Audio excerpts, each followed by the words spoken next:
Welcome back. Hello and welcome back to Pharma class. I am Anindra Goswami and we were discussing Pharmaceutics 1 subject और इस subject में हम लोग पढ़ रहे थे हमारे यूनिट 1 और उसके chapter 1 that is historical background and development of the profession of pharmacy particularly in India.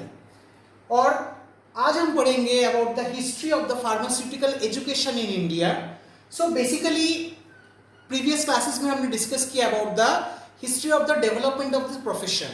ये प्रोफेशन और फार्मेसी वर्ड का शुरुआत कहाँ से हुई और उसके बाद धीरे धीरे कैसे डेवलपमेंट हुई और धीरे धीरे कैसे फार्मेसी प्रोफेशन हर तरफ से भारत में विस्तृत हुआ। आज हम लोग पर्टिकुलरली थोड़ा सा अपने जो डिस्कशन के जो बाउंड्री है उसको थोड़ा सा सीमित कर लेंगे। Will concentrate on the history of the pharmaceutical education in India. तो स्पेसिफिकली फार्मेसी की पढ़ाई या pharmaceutical education as such as B pharm और एम फार्म जो आज कोर्स है उस स्वरूप में फार्मास्यूटिकल एजुकेशन भारत में शुरू नहीं हुआ था। ऐसे कुछ प्रोफेशन उस समय लोग प्रैक्टिस करते थे जो लोग डॉक्टर नहीं थे लेकिन जिनको दवाइयों के बारे में जानकारी थी और जो मेडिसिन को दवाइयों को फ्रेशली प्रिपेयर करके पेशेंट्स तक उपलब्ध करवाते थे। उस समय की हम बात कर रहे हैं जब India was an unindependent country and India was still ruled by the Britishers, that is before the advent of 1947। और उससे भी पहले की बात जो हम पिछले क्लासेस में डिस्कस कर चुके हैं। तो the course of first class chemist and druggist was quite common around 1870. That was the advent of the course or starting of the course of first class of chemist and druggist was started in the year 1870 in Madras, that is today's Chennai. तो चेन्नई या मद्रास में ये course शुरू हुआ था and इस course में उन लोगों ने पार्टिसिपेट किया जो लोग इस प्रोफेशन में आना चाहते हैं, दो लोग दवाइयों के बारे में उनकी प्रिपरेशंस के बारे में जानकारी रखते थे थोड़ा बहुत और इस प्रोफेशन को प्रैक्टिस करना चाहते थे। उसके बाद pharmacy education pattern was based on the instruction provided by the Royal Pharmaceutical Society of Great Britain, which was a very reputed and established institute in Great Britain। कि उस समय भी ग्रेट ब्रिटेन की जो royal society of pharmaceutical education था वहाँ से guidelines लेके केमिस्ट एंड ड्रगिस्ट की जो डिप्लोमा कोर्स या कोर्स थे उस कोर्स में डेफिनेटली कोर्सेज मतलब जो सब्जेक्ट्स या टॉपिक्स थे उस हिसाब से उनको guidance royal society of pharmaceutical education से ही मिलती थी ऑफ ग्रेट ब्रिटेन। उसके बाद the formal training for compounders started in the year 1881 in Bengal. Bengal was the first to start the formal diploma education or formal training for the compounders. Again, compounders were people who were interested and who were supposed to practice medicines, particularly its fresh preparation and उसको patient तक पहुंचाने के लिए वो लोग उस profession को practice कर रहे थे और उसकी पढ़ाई उन्होंने 1881 से स्टार्ट कर दिया था the course of compounders. Next in 1932 Professor Emil Schroff he was the first to initiate the starting of the course of the profession of pharmacy at Banaras Hindu University, Varanasi। तो 1932 में professor Emil Shroff और professor Mahadevlal Shroff जिनको कि father of pharmaceutical education in India भी बोला जाता है because he was the first to initiate the pharmaceutical education course at a proper like a degree or like a diploma in the Banaras Hindu University. He actually initiated it to be started to be the first और subsequently formally ये शुरू हुआ था from the year 1937. So from the year 1937 at Banaras Hindu University the B Pharm degree of pharmacy was started and subsequently its research degree for M Pharm started from July 1940. उसके बाद साथ ही साथ Punjab university Lahore जो कि अभी पाकिस्तान में है उस समय अनडिवाइडेड इंडिया का एक पार्ट था। तो 1944 में पंजाब यूनिवर्सिटी में भी डिग्री कोर्स की शुरुआत हुई थी and education of pharmacy in India उस समय तक भी it was not quite regulated. yes, courses started in some different institutes, some different universities, but it was only एक गाइडिंग फोर्स नहीं था। वो गाइडेंस और वो रेगुलेटरी बॉडी की स्थापना हुई और ये रेगुलेटरी बॉडी और प्रॉपर तरीके से फार्मेसी कोर्स पे डेवलपमेंट शुरू करा after the enactment of the pharmacy act in the year 1948। So the pharmaceutical education was properly regulated and it was governed after the establishment of the Pharmacy Act in the year 1948, and subsequently the establishment of the constitution, after the constitution of the Pharmacy Council of India, जो कि 1949 में first PCI जिसको हम बोलते हैं pharmacy council of India, वो establish हुआ था.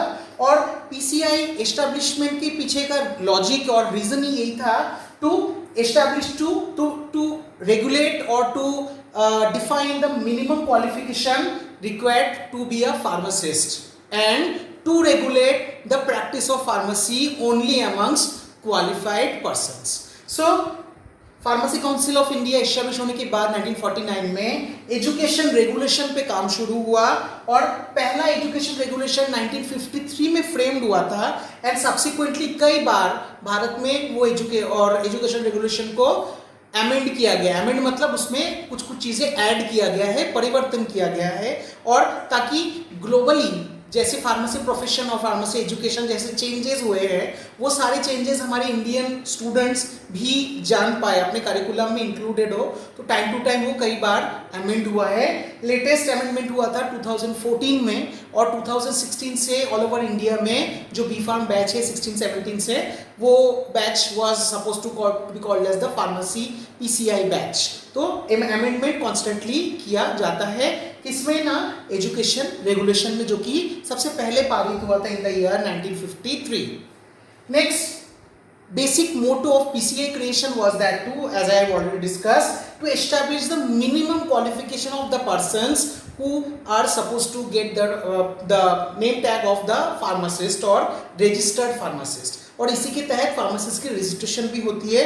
तो मिनिमम क्वालिफिकेशन क्या होनी चाहिए इस प्रोफेशन में आने के लिए, और कौन कौन से वो कोर्स ऑफ सब्जेक्ट्स हैं, कौन कौन से प्रैक्टिकल सब्जेक्ट्स हैं, कौन कौन से थियोरेटिकल एस्पेक्ट्स हैं, करिकुलम में क्या क्या चीज़ें रहेंगी, ये सभी एजुकेशन रेगुलेशन में प्रॉपरली दिया गया है. करेंटली PCI और साथ साथ टेक्निकल एजुकेशन, क्योंकि ये भी एक टेक्निकल पढ़ाई है, तो all India council of technical education, that is AICTE, that these two regulatory bodies currently they regulate the profession and the pharmaceutical education in India. तो सबसे पहले PCI के तहत एजुकेशन रेगुलेशन, और सब्सिक्वेंटली उसके बाद ये फील हुआ कि this is also a technical course because a number of technicalities is being utilized for the preparation, it is being needed for the preparation or the manufacturing of the pharmaceuticals. That's why इसकी जो पढ़ाई है उसको भी technical course में include किया गया. And currently PCI, the Pharmacy Council of India, as well as the All India Council for Technical Education, that is AICTE, they regulate the profession and the education of pharmacy in India. Professor Mahadevlal Shroff की बात हम कर रहे थे पहले, तो he was very rightly called as the profession father of pharmaceutical education in India. उन्होंने कई सारी यूनिवर्सिटीज़ में, other than the BHU, other than at the university of Lahore, इसके अलावा बिट्स पिलानी जो कि एक रेपुटेड इंस्टीट्यूट है, HS गौड़ यूनिवर्सिटी सागर और जादवपुर यूनिवर्सिटी, ये रेपुटेड यूनिवर्सिटीज़ में फार्मेसी कोर्स की स्थापना के पीछे भी उनका काफ़ी हद तक बहुत महत्वपूर्ण इंपॉर्टेंट कंट्रीब्यूशन है. तो rightly he is very rightly called as the father of pharmaceutical education in India. इसके अलावा he dreamed of a central institute. उनको ये लगा था कि जैसे कि हम डॉक्टरी के लिए हम जानते हैं there is a central institute called as AIIMS, जिससे कि सारे इंस्टीट्यूट कनेक्टेड हैं, that is the wholesale the central council और the central institute of the doctors. वैसे एक सेंट्रल इंस्टीट्यूट की ज़रूरत प्रोफेसर एमएल श्रॉफ को 1954 के आसपास उनको ये इसकी मतलब ही फोरसाइटेड कि we need this type of institute और with this type of central council और this central institute for the pharmacy. और उसके बाद भी काफ़ी समय जाने के बाद in the year 1998 the national institute of pharmaceutical education and research was finally established, but sadly Professor Emil Schroff was not there to see his dreams got fulfilled. But Central Council और जिसको हम बोलते हैं NIPER, currently NIPER is designated as the Central Council for the research where pharmaceutical education and research is being planned, and all over that is designated as the directly an institute of the central government. So currently Bharat में 7 NIPERs हैं, and basic motto of NIPER और उसके बाद जो different types of government colleges, non government या private institutes, तो numerous institutes are there जहाँ पे फार्मेसी की पढ़ाई होती है. And this is shortly the scenario और the history of the development of the profession of pharmacy, particularly history of the pharmaceutical education in India. Thank you.